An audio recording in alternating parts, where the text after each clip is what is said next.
Hello and welcome to Foreign Policy Focus. This is episode 128 and I am the show's host Kyle. Foreign Policy Focus can be found at foreignpolicyfocus.libsyn.com, at thelibertarianinstitute.org, or on Facebook at the Libertarian Union.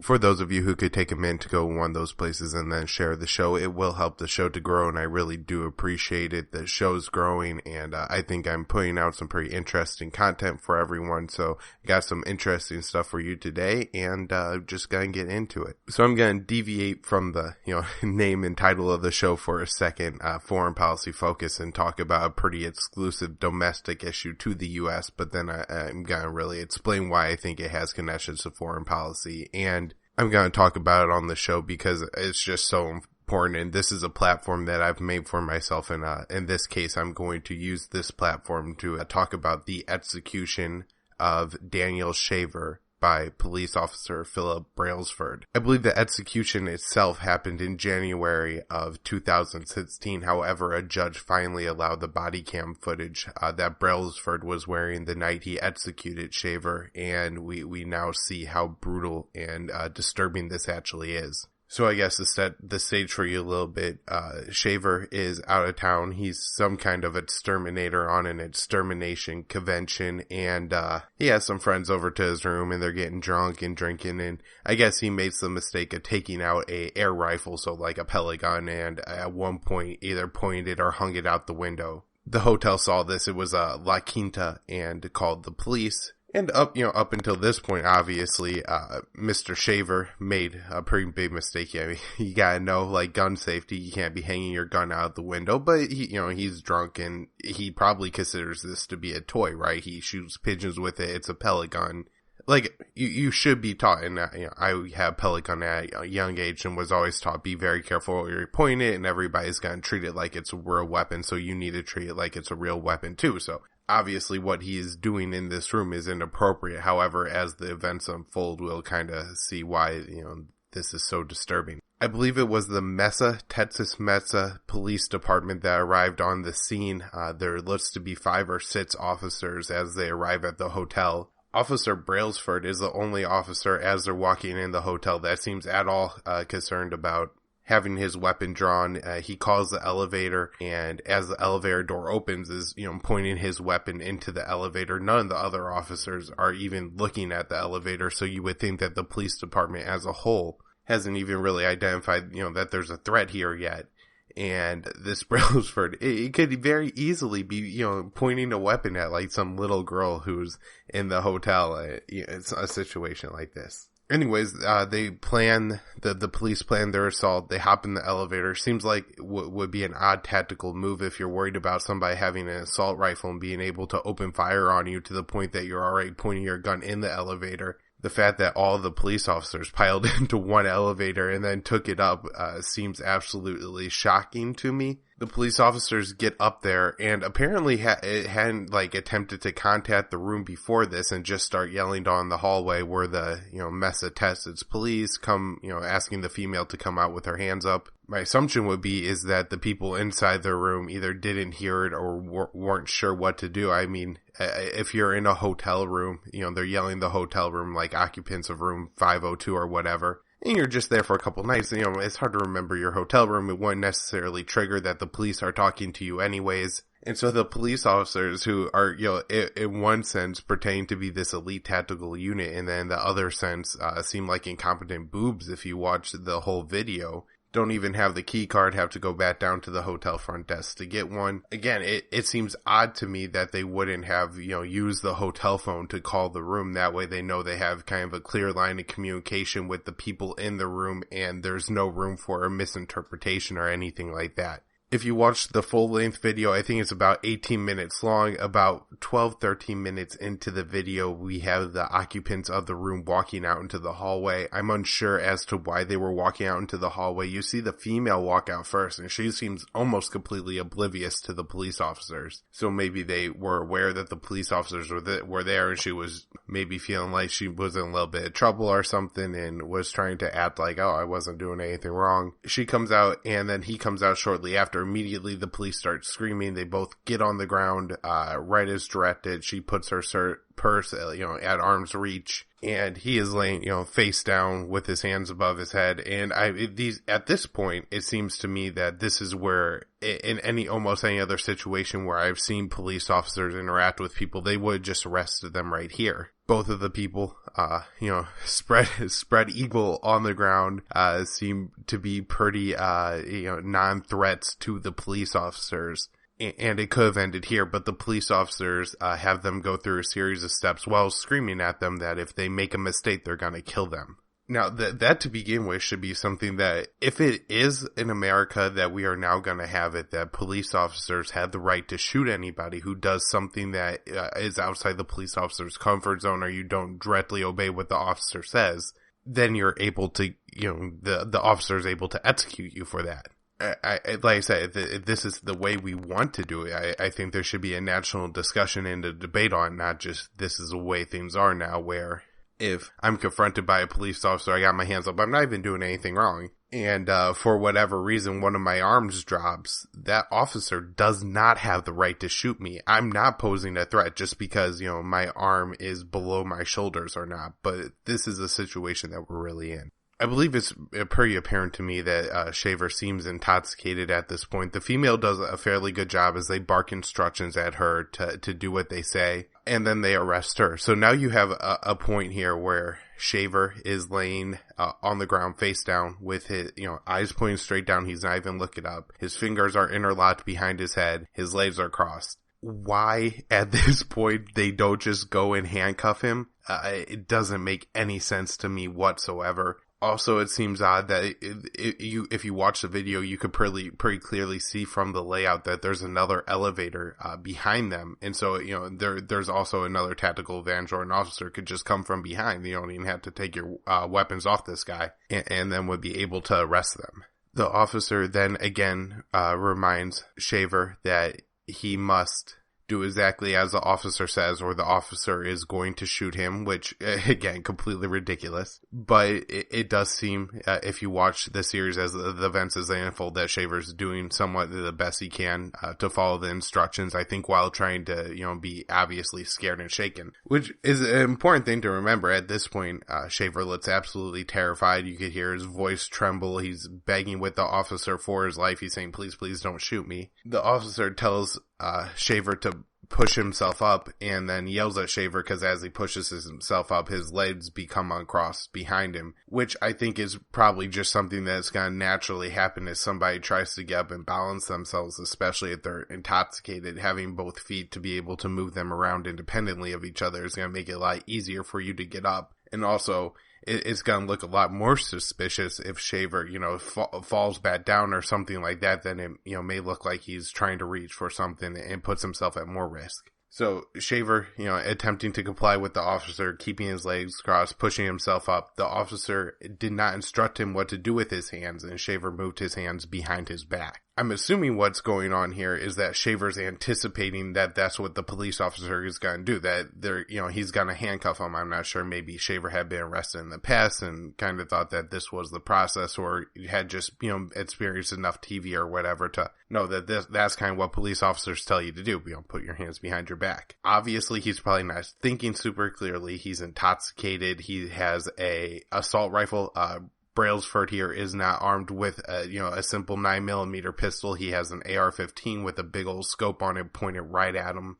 There are several other officers up there as well. I'm not exactly sure what they're armed with. Brailsford immediately barks at him again. Put your hands straight up in the air, and if they come down, I'm going to shoot you. He tells Shaver, Brailsford tells Shaver that if Shaver loses his balance and is gonna fall, that if he moves his hands like to catch himself, then Brailsford's gonna shoot him. I mean, at this point, if you're Shaver, I guess you're probably starting to assume that you're likely going to die.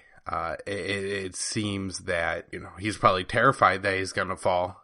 Everybody's natural immediate reflex reaction is to put their hands in front of their face to protect their face. I mean, nobody, wants to, land on their nose. That's the most painful way to do it. And then, Brailsford instructs Shaver to begin to crawl forward. I guess what Brailsford likely wanted Shaver to do was to crawl in the way that the female did, and that was on her knees with her hands in the air. But Brailsford, or Shaver hears crawling, begins to crawl on all fours. As he's crawling, you could hear him begging. Has defecated in his pants. It's almost indescribable to see this, obviously grown man crawling on his legs crawling on his all fours with his legs crossed behind him, basically dragging the lower half of his body. As multiple police officers with AR-15s shout at him, not telling him to come forward closely or anything in a normal civilized tone. It's all extremely commanding, yelling at him, likely scaring him even more. At one point, Shaver then I don't know if it's just in his drunken crawling state, one of his hands drops somewhat into his torso area. It's possible that maybe he was trying to hold up his pants as he was dragging the lower half of his body. Maybe his pants were being pulled down. And if you're a guy, you definitely know, I don't know, maybe it's the same for you ladies or not, that when your pants fall, it's kind of natural reaction to go grab them. And that may have also been what Shaver was trying to do. Either way, Brailsford then opened fire with an AR-15 at probably like 10 feet and shot him 5 times. Brailsford then moves forward with another officer as they try to go open the door of the hotel room for probably another 3 minutes, use the key card several times and can't even open the door. And once again, going back to these cops are kind of bumbling idiots. And, that's it. That's the 18 minutes of body cam footage, the final moments of Daniel Shaver's life as he begged and crawled towards Phillip Brailsford, and then Brailsford executed him. All right, so obviously this was a straight up murder, no doubt about it. I think I see this all over Facebook, especially from my libertarian friends, where they're posting, I don't know what's more disturbing, the fact that this happened or the fact that a jury didn't convict him. This also wasn't one of the cases where the jury maybe withheld this evidence, or what was, withheld from this evidence that the court said, you can't see this because it's too damning for the police officer. And those kind of things do happen, and it's absolutely disgusting. But a jury watched this video and then didn't convict him of only second-degree murder. After watching this, I'm absolutely, if I were a member of a community that Brailsford live in, I would be absolutely terrified. I think this man is likely has some sort of mental illness or sociopathy, probably is an absolute terrible person, and somebody who's likely very, very dangerous. And how you could let this person go back out on the streets where your children are, I don't understand, but that's what this jury decided to do, and likely it was just because the guy was carrying a badge. I don't know if it's that this police officer is just a huge coward, and that's how the jury finds that, they found themselves to be enough of the threat. But if you look at what happened here, these people did absolutely nothing but comply with the officers to the best of their abilities while being absolutely terrified with guns pointed in their faces and being screamed at. At no point during this whole thing does it seem to me that Officer Brailsford is actually trying to resolve it. Even when Shaver is complying with him, he continues to scream and yell even, and it's not like he's trying to coach him to successfully crawl towards him. It's like he's trying to force Shaver into making a mistake so he can execute him. With my job, I have a lot of training in crisis intervention and kind of, trying to get people to comply with you when they are maybe doing something dangerous or irrational. And I gotta tell you that everything Brailsford did in this entire situation was the exact opposite of what you would want to do if you were trying to get somebody to do what you wanted them to.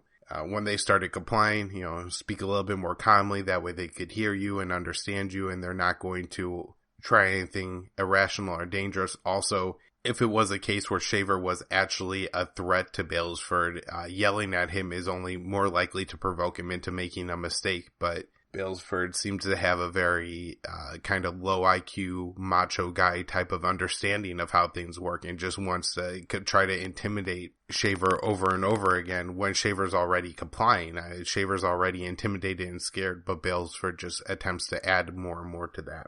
I don't have, I guess, a whole lot else more to add. I've never been in like the tactical type of situation, so I don't want to go too much into why the officers maybe did one thing or another thing other than the cases where, Shaver is laying there by himself in a prone position with his hands interlocked behind his back and his legs locked together. There was absolutely at that point no reason why they couldn't have moved forward and arrested him unless they wanted to murder him. And then obviously he wasn't making a threatening gesture of any kind. And, I've gone on some of the other things that seemed odd to me from a tactical perspective, but I'm sure there's obviously better ways that this could be done. So how this ties in with the foreign policy thing is where we'll go next. And I think that mostly comes in where the jury doesn't convict. I kind of tangented on and off of this already. But you have 12 Americans who sat there and watched this. And I don't think you could see Daniel Shaver, as anybody who couldn't be, related to you.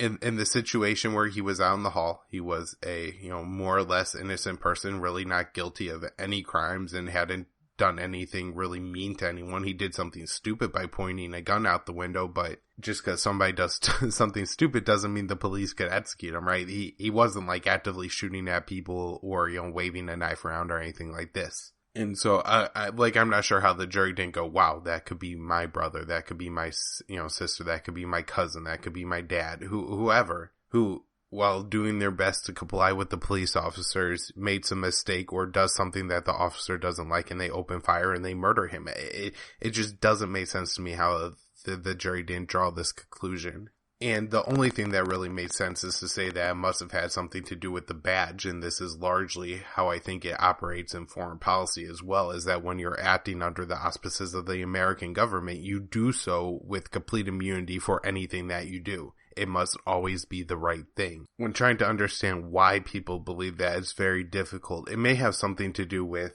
as difficult as it is to imagine at times, we all do know that the force that either our military is using or our police are using are at the consent of all of us. That if we didn't want the police officers to be able to go out and shoot people after treating them like dogs in the street, then they really wouldn't be able to do that. But because we condone it, because we allow it, because we think it makes us safer, because we, listen and give in to our fears, we just allow them to do it. And so then when it comes back and we're forced to, deal with that, rather than admit that we made a mistake by giving them this much power, whether it be the military to conduct drone strikes overseas at will, or police officers be able to gun down Americans in the street at will, we really, really made a mistake in the amount of authority that we give this people and the amount of moral leeway that we give these people. And so I think we feel like it's a negative reflection on us to admit that these are absolute crimes. But sometimes you gotta admit you're wrong. It kind of sucks to be wrong, especially morally wrong when it involves death, but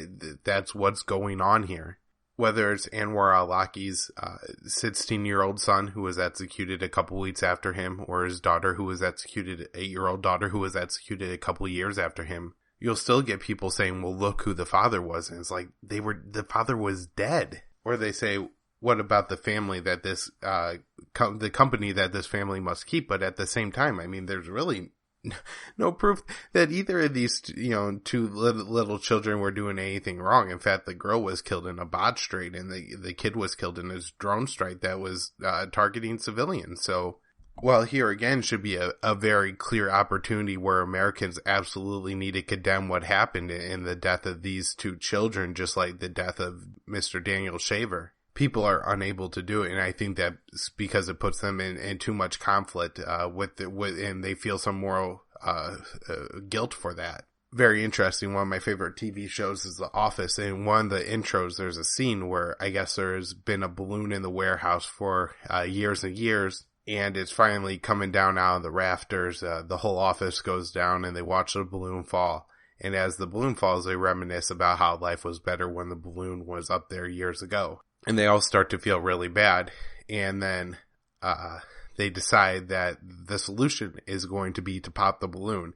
And so as one of the workers pulls a forklift around to smash the balloon, the rest of them chant, kill the balloon, kill the balloon. And so in this case, it's not necessarily chanting kill the balloon, but we're just going to blindly authorize the force rather than deal with the thing that makes us feel bad, rather than trying to correct all the things and trying to make our lives better, trying to, really hold these people to moral accountability. It's easier to just chant kill the balloon and then let that be that.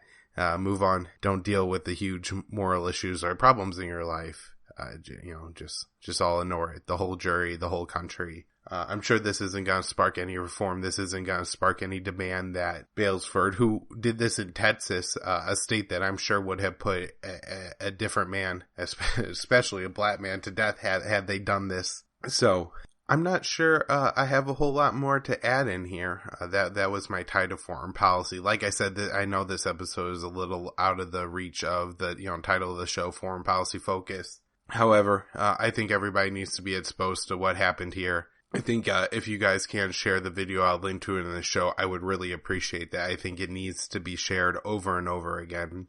I think people need to be understanding and confronted with the violence that goes on with our silent consent to the state. I know the video is difficult to watch. I tend to try to expose myself to this kind of content, especially when it comes to foreign policy stuff. I think if you're looking at maybe what's happening to the Yemeni, it's really, really hard to understand why somebody would either hate America or would support the Houthis, or why the Yemen people made the decisions they do, unless you see a video where a Saudi airstrike kills paramedics rushing to the scene after a civilian home or a hospital was bombed, or you see a Saudi airstrike blow up an ambulance, or you see a Yemeni father find their, 5-month-old baby literally in pieces, they pull out a leg or an arm. And, unless you see that, and unless you see the people's reaction when that happens, it's almost, I guess, unimaginable to understand what it must be like to live in Yemen. And you think it can't possibly be that bad, but when you see that, you realize it's unimaginable because it's so much worse than you could possibly imagine. This video was up there for me, and how I guess it provoked an emotional reaction in me with some of the more disturbing content I've seen of the drone footage or whatever. Like I said, I know it's not easy to watch, but I think we should all sit through it. See what kind of violence we're laying on, go on. And if we want to live in a culture that allows it, then I think we should have a real discussion about it and not just kind of blindly allow it to happen. All right, that'll wrap up my show. If you like this one, please share it. foreignpolicyfocus.libsyn.com, thelibertarianinstitute.org, Facebook, The Libertarian Union, Twitter @KYAAALE, personal website is kylesfilesblog.com. Thanks, everyone.